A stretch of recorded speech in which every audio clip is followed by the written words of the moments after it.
Before we continue, please subscribe to the channel for more news about the British royal family. King Charles's unwavering faith has been a steadfast lighthouse, guiding him through the stormy seas of the past 2 years, particularly the tumultuous past 9 months. Today, on September 8th, he commemorates the 2nd anniversary of his ascension to the throne, a bittersweet milestone intertwined with the sorrowful passing of Queen Elizabeth Roman II. Amidst the royal family's trials, including a cancer diagnosis and the ongoing Sussex situation across the Atlantic, the resilient 75-year-old monarch has persevered, strengthening his monarchy with grace and determination.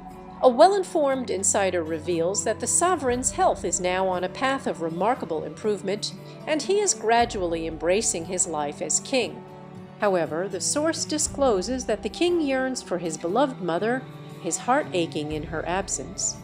In an effort to honor her memory, he plans to find solace in the serene surroundings of Crathy Kirk, nestled within the majestic Balmoral estate. There, he will engage in private contemplation and offer fervent prayers. As per tradition, no elaborate commemorations have been arranged for this day. It has been an arduous 2 years, confides the source, but His Majesty has emerged from the shadows, glimpsing a path toward a brighter future. With his health improving and signs of vitality returning, a robust and flourishing life awaits him. Yet, he deeply misses his mother and finds it essential to commemorate the day of her passing with quiet reflection and devotion within the sacred walls of the church. King Charles's unyielding faith remains an unwavering beacon, serving as his guiding light through the trials of the past 2 years, particularly the challenging journey of the last 9 months.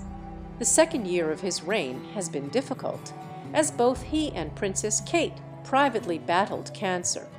However, they refused to let the illness defeat them, continuing to make public appearances while undergoing grueling chemotherapy. Queen Camilla, during the opening of a cancer center in Birmingham, reassured the public that the king was making great progress. Next month, King Charles will ramp up his efforts as he embarks on an important tour of Australia and Samoa, accompanied by Queen Camilla. This will be their first major overseas trip of the year. Although the official schedule has been adjusted to avoid overwhelming back-to-back meetings and to account for the time difference, Charles's team has still managed to fill his calendar, keeping him quite busy throughout this challenging year. Queen Camilla has been a pillar of support for the king, taking on numerous solo engagements and representing the royal family with grace and strength. This week, while the king remained in Scotland, Her Majesty resumed her duties, engaging in various royal activities. She visited Birmingham to inaugurate a new cancer center, then traveled to Wiltshire to open the state-of-the-art headquarters of Stonade Farms, where they pack free-range and organic eggs. In a majestic display of regality, the Queen also graced the English National Ballet with her presence, fulfilling her role as patron of the esteemed ballet company. Later in the week, Camilla, the Duchess of Cornwall, put aside her royal persona to embrace her role as a loving mother. She attended the launch of her son, Tom Parker Bowles' highly anticipated book, proudly supporting him. As the week drew to a close, the Queen's dedication to her duties remained unwavering.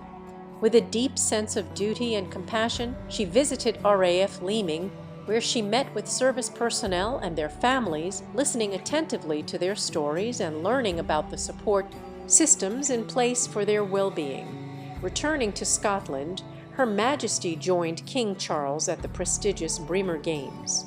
Amidst the grandeur of the event, they celebrated the rich heritage of their land and enjoyed the spirit of competition and camaraderie. However, even amid the festivities, the Queen's heart was heavy. In a moment of quiet reflection, she stood beside the king to commemorate the passing of Queen Elizabeth Roman II in a private ceremony. Together, they honored her memory, their hearts united in shared sorrow. Meanwhile, a new monument honoring Queen Elizabeth Roman II is set to be unveiled in 2026 in St. James's Park, London. This monument, will serve as a place of remembrance and celebration for a monarch whose influence shaped not only the United Kingdom but the world. The planned location near the Mall at Marlborough Gate is historically and constitutionally significant, closely tied to the British monarchy and the late Queen's personal life. St. James's Park was chosen for its proximity to Buckingham Palace, the Queen's official residence, and other important landmarks. This central location already hosts statues of Queen Elizabeth's parents, King George VI and Queen Elizabeth, the Queen Mother, as well as the headquarters of the Commonwealth, reinforcing its connection to the late monarch. The process of selecting the memorial site has been led by a special committee headed by Lord Robin Janvrin, the Queen's former private secretary, in collaboration with the British government, royal household, and experts from across the United Kingdom. Public consultations were also held. The UK government has pledged funding not only for this national monument, but also for additional memorial projects in Scotland, Wales, and Northern Ireland. According to the Cabinet Office, the St. James's Park Monument will be designed to reflect the Queen's remarkable impact on national and global affairs, providing a dignified space for public reflection and remembrance. It will be of a scale and ambition befitting her role and the profound influence she had during her reign. The design phase for the memorial will begin later this year, with architects, artists, and designers invited to submit proposals.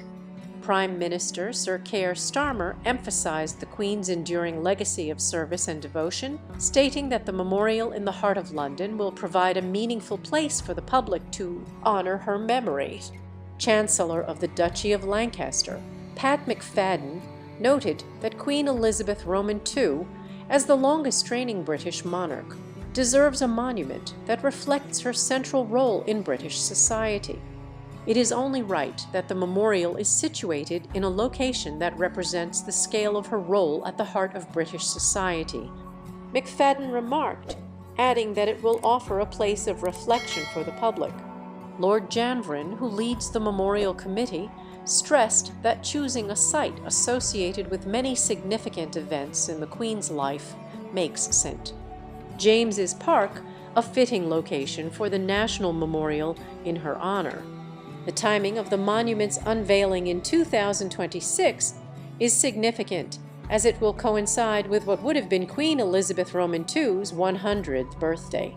The memorial will be positioned near the monument of Queen Victoria, the Queen's great-great-grandmother, located in front of Buckingham Palace.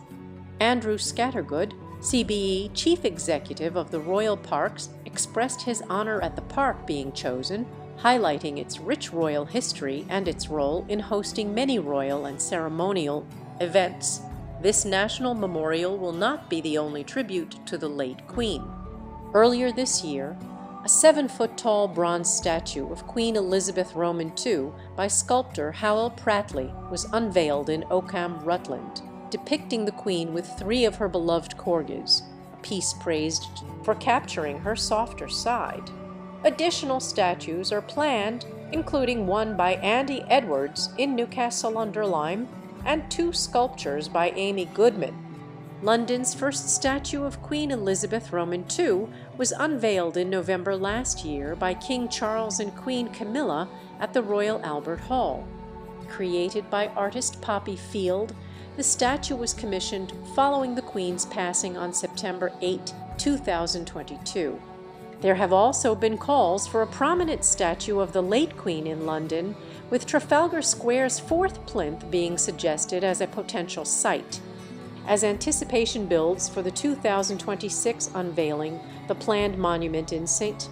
James's Park promises to offer a place where people can connect with the shared history of the United Kingdom, remembering and celebrating a queen who devoted her life to service and left an indelible mark on the world.